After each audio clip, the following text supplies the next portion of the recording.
Alright, so a few days ago I dropped a video talking about how Billy Carson and Terrence Howard joined forces to go on Billy's podcast and make some pseudo-intellectual babble religious slop, okay? Religious ideology slop.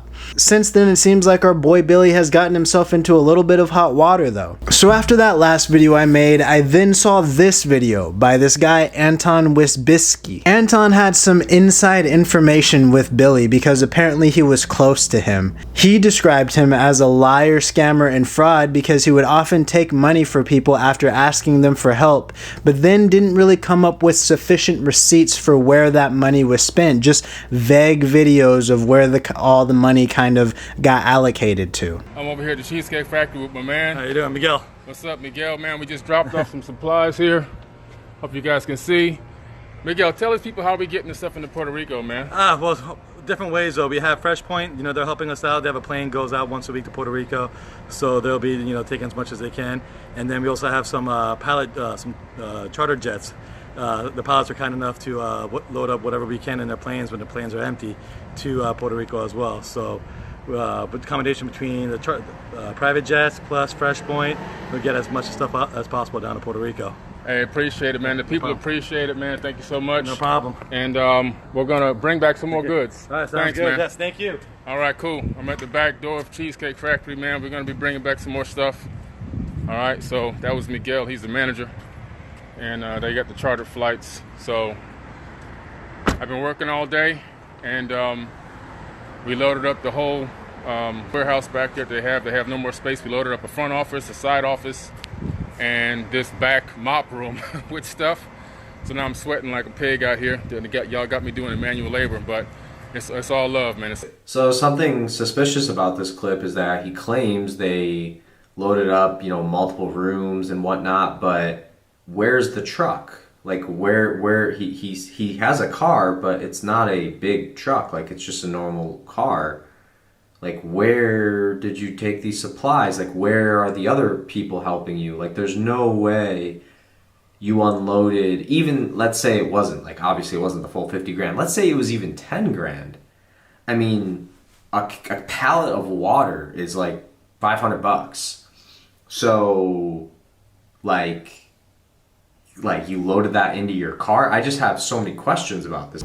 He also called Billy out on some pretty atrocious lies about Christianity, and apparently Christianity and Billy Carson do not like each other. I didn't know this until I was researching this video. Apparently, Billy has got himself into a lot of hot water with the Christians. He denies that Christ was ever hung on the cross, and he thinks that the creation story and most of the biblical stories were ripped from the Epic of Gilgamesh. But mainly in Anton's video, what piqued my interest was this debate. So Anton revealed that Billy had a debate with this guy Huff, and that the person who was moderating the debate was the one who posted the video, but I couldn't find it anywhere.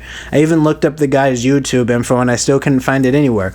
Well, it turns out Billy Carson went to this guy's house at 2 a.m. after he dropped the debate video and served him with a cease and desist.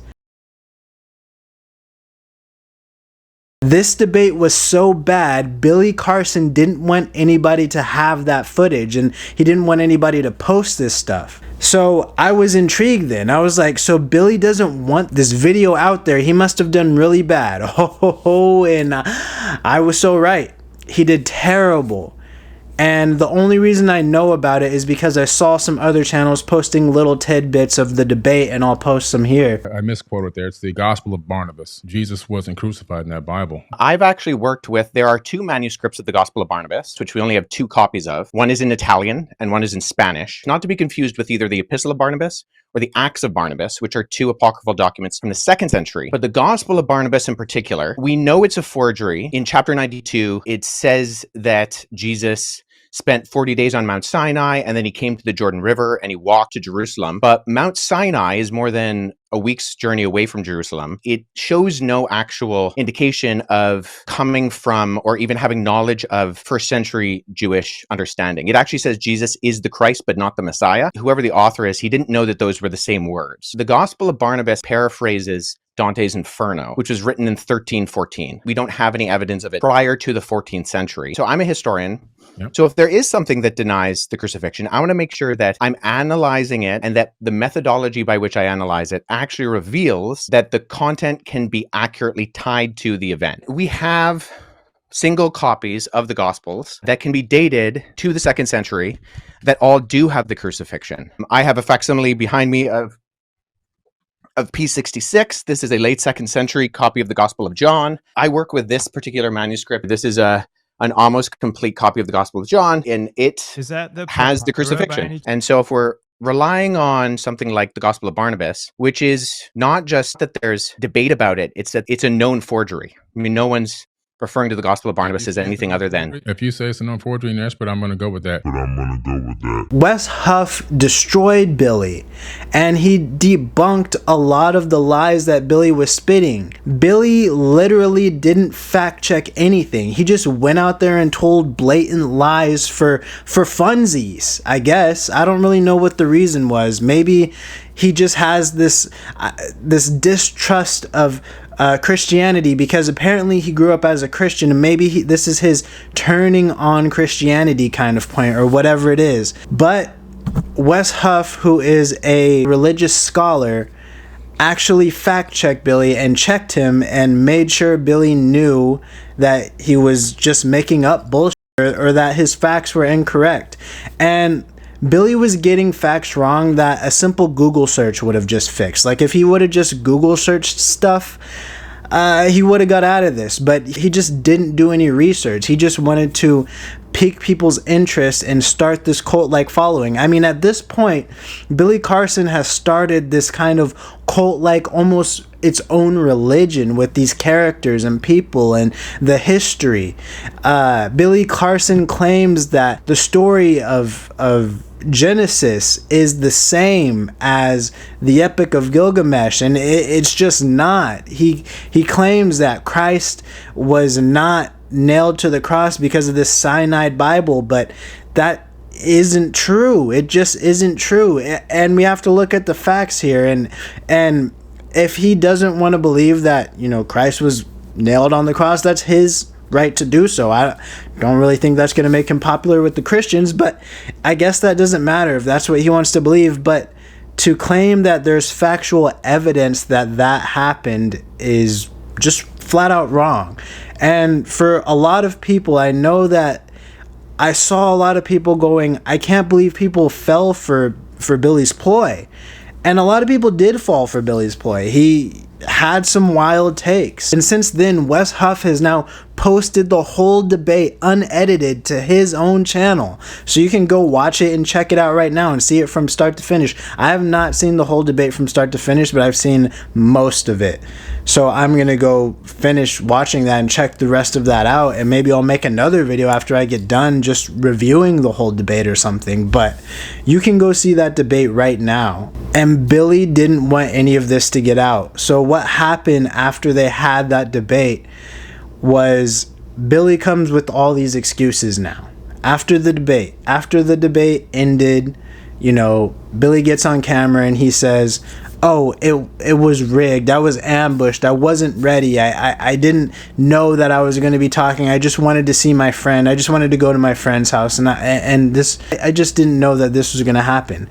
When that's absolutely false. According to Wes, Bill knew exactly what they were going to be talking about, and they had this planned and set up with the mediator of the debate to do this. Like, this was a known thing that this is what they were going to do when they sat down for this. Billy Carson is attempting to sue me. For those of you who don't know, I was invited to interact with Billy on a podcast that he agreed to come on. It was not his podcast, where he was notified beforehand who I was and what we'd be talking about. After that debate took place, Billy attempted to suppress the footage. That didn't really work. I've released clips from that conversation. Well, Billy does not want you to see those clips and has sent me a cease and desist letter. I was really hoping that this could be an opportunity for Billy to learn, to see the major errors that he's been repeating and turn this into a learning experience. I even offered to follow up with Billy in order to show him how and where he could find accurate and credible resources in order to make sure that what he was saying was verifiably correct going forward in the future, so he and his audience could learn and proceed knowledgeably. Billy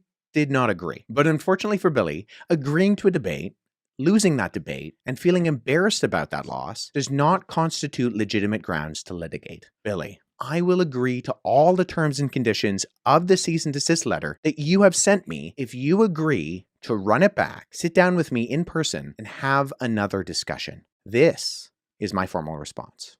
So Billy is making excuses now, and now his wife has joined in the mix, and she's saying that Billy Carson was sick with pneumonia a week before. He just got out of the hospital. He's sick. Anytime he would try to get a word out, disconnect. It would disconnect. The technology would disconnect, so he never got a word in, number one. Number two, he had just got out of the hospital. That's the whole point. Why is it even a debate going on, for one? And for two, why is it going on while Billy is not even 100% himself? He's not himself. And you literally can see it in the video. And then people want to talk about a debate and he got cooked and all this other stuff. Really? This man almost died. How can a person fully function? Do you understand how the brain operates? He couldn't even breathe. He couldn't even breathe. His whole purpose of being there was to support his boy. He thought he was going there for his boy. So this is a lesson for everyone. Be careful who you trust. Be careful who you call your friend, because they'll wait for some of your weakest moments and they will attack you. In this weakest moment of Billy's, he showed up with his boy thinking he's helping his boy out. Little did he know it was a damn ambush. It was an ambush right after this man had just gotten off tour from another country, almost died, spent days and nights in the hospital. And if you don't believe us, it's a video out there. If you keep track of the days, you talking about receipts. We made a turkey video around the time when it happened. So we're not making this up. Where Billy himself and Elizabeth, they talked about the illness. They talked about him almost dying and all this other stuff. And then you want to put out a video about a debate? You're debating a dead man, bro. You're debating a dead man is what she literally said. Which is crazy, because last time I checked, I think Billy has 2 eyes, a nose, and a mouth, and he could have said, I don't feel like debating today. I'm under the weather. Can we save this for another day? He could have opened his mouth. He could have said anything. He didn't have to debate somebody. He chose to debate, and he didn't like how it went, and so he tried to suppress it. He didn't want it to see the light of day, and now he's exposed for the fraud he is. And I really hope that Billy Carson getting exposed can help people not fall for people who just say whatever the they want to say on the internet.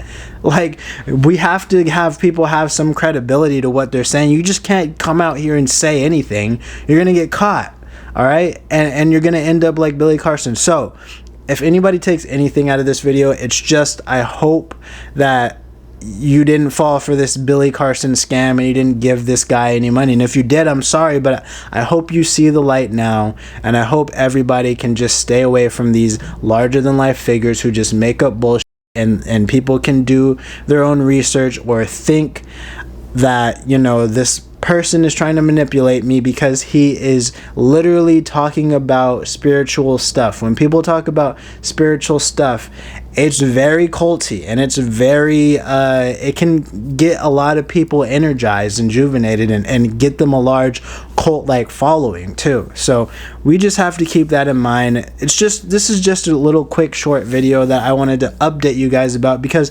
after I posted that video of Terrence Howard and Billy Carson, I literally was like, oh my god, I missed this whole thing, and it's happening right now. So I had to come back and do this video. So I hope you guys like this video. If you do, give it a like, subscribe, tell your friends, share the video, do all of that stuff, and I will see you next time. My name is Dave Blacks. Take it easy.